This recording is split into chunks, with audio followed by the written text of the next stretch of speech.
بسم اللہ الرحمن الرحیم۔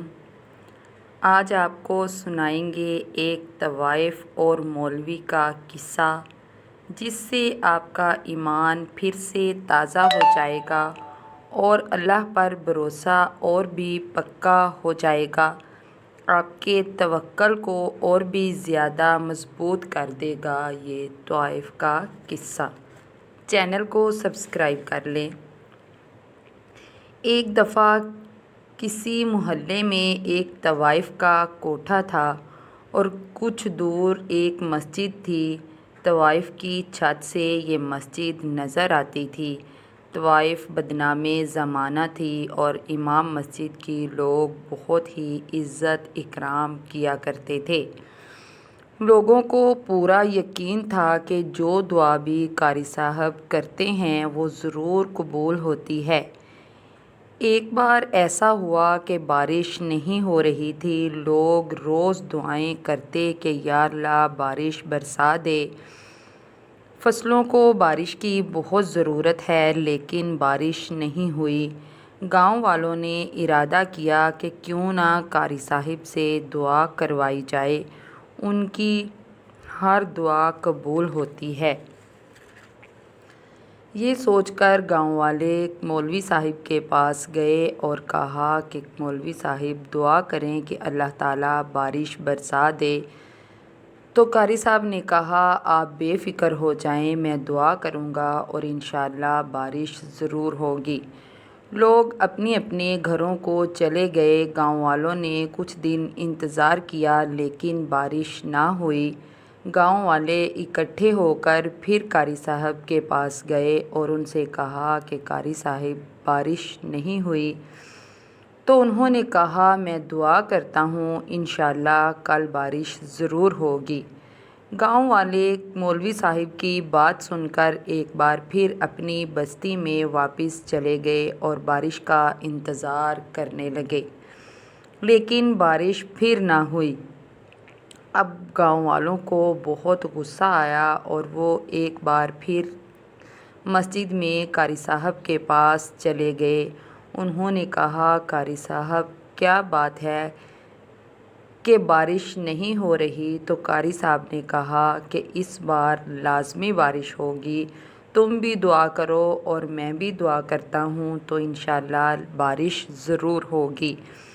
گاؤں والوں نے قاری صاحب کو 3 دن کی مہلت دی اور کہا کہ اگر 3 دن تک بارش نہ ہوئی تو ہم تم کو گاؤں سے نکال دیں گے، ہم تمہیں امام مسجد نہیں رہنے دیں گے، اور کہا کہ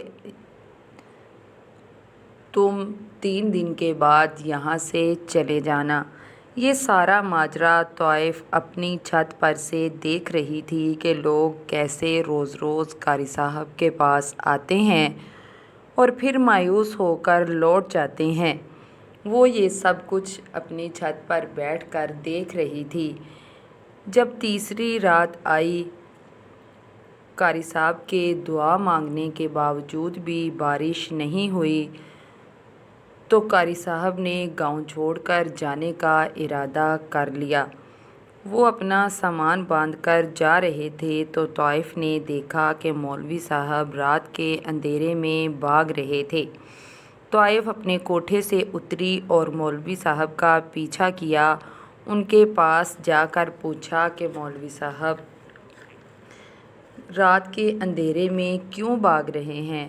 تو قاری صاحب نے کہا کہ صبح گاؤں والے بھی تو مجھے دھکے دے کر یہاں سے نکالیں گے، اس لیے میں رات کے اندھیرے میں جا رہا ہوں، کیونکہ میں نے بہت دعا کی لیکن بارش نہیں ہوئی۔ طوائف نے کہا قاری صاحب واپس آ جائیں، بارش ہوگی، میں دعا کروں گی تو بارش ضرور ہوگی۔ قاری صاحب حیران رہ گئے کہ میں 5 وقت کا نمازی ہوں، ہر وقت دین کا کام کرنے میں مصروف رہتا ہوں، میری دعا تو قبول نہیں ہوئی تو اس گناہ گار کی دعا کیسے قبول ہوگی؟ جو ہر گناہ کرتی ہے اس کو تو اتنا دعویٰ نہیں کرنا چاہیے کہ اس کی دعا قبول ہوگی۔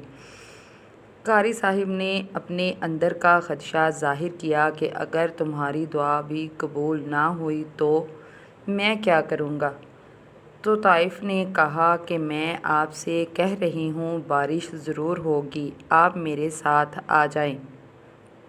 طائف اپنے کوٹھے پر گئی اور اس نے نہا دھو کر کپڑے بدلے اور نماز توبہ پڑھی اور اللہ تعالیٰ سے وعدہ کیا کہ وہ دوبارہ کوئی غلط کام نہیں کرے گی، اور اس نے اپنے گناہوں کی اللہ تعالیٰ سے معافی مانگی کہ اے اللہ مجھے معاف کر دے اور میرے بستی والوں سے یہ مشکل ٹال دے اور بارش برسا دے۔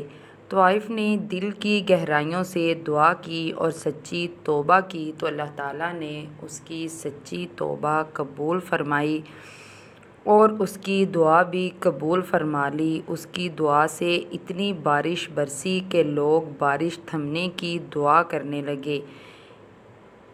اس کہانی سے ہمیں یہ سبق ملتا ہے کہ اللہ تعالیٰ ہر ایک کی دعا قبول کرتا ہے، چاہے وہ گناہ گار ہو یا کوئی متقی ہو۔ اللہ تعالیٰ کو توبہ کرنے والے بہت پسند ہیں۔ ہم نیک اعمال کی وجہ سے اترا نہیں سکتے کہ ہماری دعا ضرور قبول ہوگی۔ یہ اس اللہ کی شان ہے کہ وہ توبہ کرنے والوں کو بہت پسند کرتا ہے۔ اس لیے ہم نہیں جانتے کہ اللہ کے نزدیک کون اچھا ہے اور کون برا ہے۔ یہ اللہ ہی بہتر جانتا ہے کہ کون حقیقت میں نیک ہے اور کون گناہ گار ہے۔ ہم کسی کے ظاہری عمل سے یہ فیصلہ نہیں کر سکتے کہ کون کتنا اللہ کے قریب ہے۔ اس لیے ہر وقت اپنے گناہوں کی معافی مانگنی چاہیے، توبہ کرنی چاہیے اور دوسروں کی مدد ضرور کرنی چاہیے۔ اللہ پر پورے توکل سے دعا کریں، ضرور قبول ہوگی۔